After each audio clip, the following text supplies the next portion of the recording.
वेद कहते हैं कि जो जन्मा है वह मरेगा, अर्थात जो बना है वह फना है। वेदों के अनुसार ईश्वर या परमात्मा अजन्मा, अप्रकट, निराकार, निर्गुण और निर्विकार है। अजन्मा का अर्थ जिसने कभी जन्म नहीं लिया और जो आगे भी जन्म नहीं लेगा। प्रकट अर्थात जो किसी भी गर्भ से उत्पन्न न होकर स्वयंभू प्रकट हो गया है, और अप्रकट अर्थात जो स्वयंभू प्रकट भी नहीं है। निराकार अर्थात जिसका कोई आकार नहीं है। निर्गुण अर्थात जिसमें किसी भी प्रकार का कोई गुण नहीं है। निर्विकार अर्थात जिसमें किसी भी प्रकार का कोई विकार या दोष भी नहीं है। अब सवाल यह उठता है कि फिर शिव क्या है? वे किसी न किसी रूप में जन्मे या प्रकट हुए, तभी तो उन्होंने विवाह किया, तभी तो उन्होंने कई असुरों को वरदान दिया और कई असुरों का वध भी किया। दरअसल जब हम शिव कहते हैं तो वह निराकार ईश्वर की बात होती है, और जब हम सदाशिव कहते हैं तो ईश्वर महान आत्मा की बात होती है, और जब हम शंकर या महेश कहते हैं तो वह सती या पार्वती के पति महादेव की बात होती है। बस हिंदूजन यही भेद नहीं कर पाते हैं और सभी को एक ही मान लेते हैं। अक्सर भगवान शंकर को शिव भी कहा जाता है। भगवान शिव का जन्म कैसे हुआ? शिव पुराण के अनुसार भगवान सदाशिव और पराशक्ति अंबिका, पार्वती या सती नहीं से ही भगवान शंकर की उत्पत्ति मानी गई है। उस अंबिका को प्रकृति, सर्वेश्वरी, त्रिदेव जननी, ब्रह्मा, विष्णु और महेश की माता, नित्या और मूल कारण भी कहते हैं। सदाशिव द्वारा प्रकट की गई उस शक्ति की 8 भुजाएं हैं। पराशक्ति जगत जननी वह देवी नाना प्रकार की गतियों से संपन्न है और अनेक प्रकार के अस्त्र शक्ति धारण करती है। वह शक्ति की देवी काल रूप सदाशिव की अर्धांगिनी दुर्गा है। उस सदाशिव से दुर्गा प्रकट हुई। काशी के आनंद रूप वन में रमण करते हुए एक समय दोनों को यह इच्छा उत्पन्न हुई कि किसी दूसरे पुरुष की सृष्टि करनी चाहिए, जिस पर सृष्टि निर्माण, वंश वृद्धि आदि का कार्यभार रखकर हम निर्वाण धारण करें। इस हेतु उन्होंने वामांग से विष्णु को प्रकट किया। इस प्रकार विष्णु के माता और पिता कालरूपी सदाशिव और पराशक्ति दुर्गा हैं। विष्णु को उत्पन्न करने के बाद सदाशिव और शक्ति ने पूर्ववत प्रयत्न करके ब्रह्मा जी को अपने दाहिने अंग से उत्पन्न किया और तुरंत ही उन्हें विष्णु के नाभि कमल में डाल दिया। इस प्रकार उस कमल से पुत्र के रूप में हिरण्यगर्भ ब्रह्मा का जन्म हुआ। एक बार ब्रह्मा और विष्णु दोनों में सर्वोच्चता को लेकर लड़ाई हो गई, तो बीच में कालरूपी एक स्तंभ आकर खड़ा हो गया। तब ज्योतिर्लिंग रूप काल ने कहा, पुत्रों, तुम दोनों ने तपस्या करके मुझसे सृष्टि, जन्म और स्थिति, पालन नामक 2 कृत्य प्राप्त किए हैं। इसी प्रकार मेरे विभूति स्वरूप रुद्र और महेश्वर ने 2 अन्य उत्तम कृत्य संहार, विनाश और तिरोभाव, अकृत्य मुझसे प्राप्त किए हैं। परंतु अनुग्रह, कृपा करना नामक दूसरा कोई कृत्य पा नहीं सकता। रुद्र और महेश्वर दोनों ही अपने कृत्य को भूले नहीं हैं, इसलिए मैंने उनके लिए अपनी समानता प्रदान की है। सदाशिव कहते हैं, ये रुद्र और महेश मेरे जैसे ही वाहन रखते हैं, मेरे जैसा ही वेश धरते हैं और मेरे जैसे ही इनके पास हथियार हैं। वे रूप, वेश, वाहन, आसन और कृत्य में मेरे ही समान है। अब यहाँ 7 आत्मा हो गई। ब्रह्मा, परमेश्वर से सदाशिव, सदाशिव से दुर्गा, सदाशिव दुर्गा से विष्णु, ब्रह्मा, रुद्र, महेश्वर।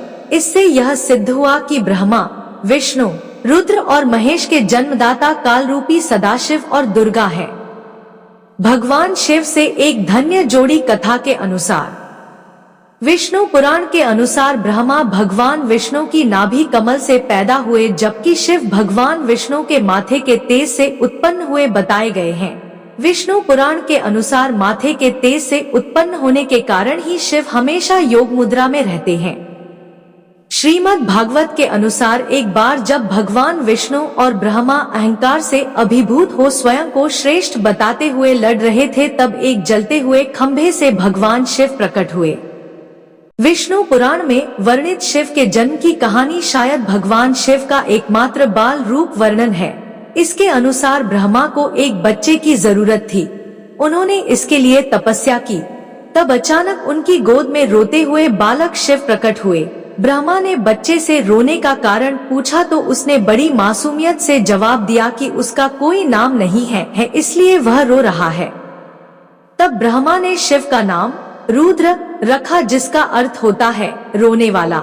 शिव तब भी चुप नहीं हुए, इसलिए ब्रह्मा ने उन्हें दूसरा नाम दिया, पर शिव को नाम पसंद नहीं आया और वे फिर भी चुप नहीं हुए।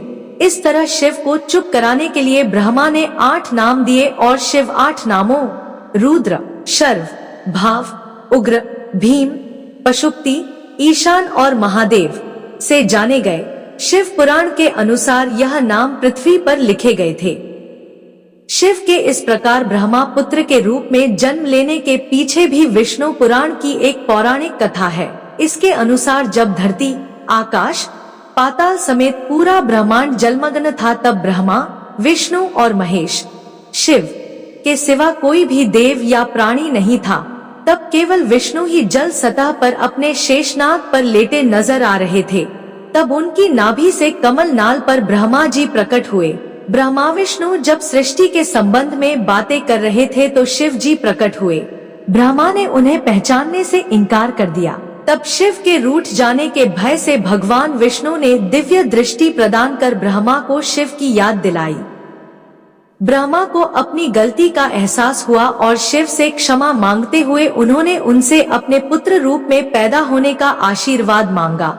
शिव ने ब्रह्मा की प्रार्थना स्वीकार करते हुए उन्हें यह आशीर्वाद प्रदान किया।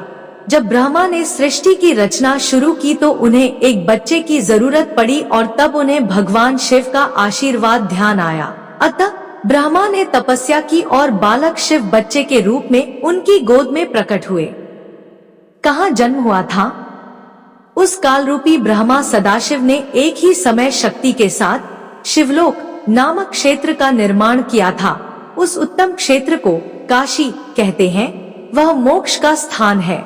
यहाँ शक्ति और शिव अर्थात कालरूपी ब्रह्मा, सदाशिव और दुर्गा यहाँ पति और पत्नी के रूप में निवास करते हैं। यहीं पर जगत जननी ने शंकर को जन्म दिया। इस मनोरम स्थान काशीपुरी को प्रलयकाल में भी शिव और शिवा ने अपने सानिध्य से कभी मुक्त नहीं किया था। एक अन्य पुराण के अनुसार एक बार ऋषि मुनियों में जिज्ञासा जागी कि आखिर भगवान शंकर के पिता कौन है। यह सवाल उन्होंने शंकर जी से ही पूछ लिया कि हे महादेव, आप सबके जन्मदाता हैं, लेकिन आपका जन्मदाता कौन है? आपके माता पिता का क्या नाम है? इस प्रश्न का उत्तर देते हुए भगवान शिव ने कहा, है मुनिवर, मेरे जन्मदाता भगवान ब्रह्मा है। मुझे इस सृष्टि का निर्माण करने वाले भगवान ब्रह्मा ने जन्म दिया है। इसके बाद ऋषियों ने एक बार फिर भगवान शंकर से पूछा कि यदि वे आपके पिता हैं, तो आपके दादा कौन हुए? तब शिव ने उत्तर देते हुए कहा कि इस सृष्टि का पालन करने वाले भगवान श्रीहरि अर्थात भगवान विष्णु ही मेरे दादाजी हैं। भगवान की इस लीला से अनजान ऋषियों ने फिर से एक और प्रश्न किया कि जब आपके पिता ब्रह्मा हैं, दादा विष्णु, तो आपके परदादा कौन है? तब शिव ने मुस्कुराते हुए उत्तर दिया कि स्वयं भगवान शिव। दोस्तों, वीडियो पसंद आया हो तो वीडियो को लाइक और शेयर करें। धन्यवाद।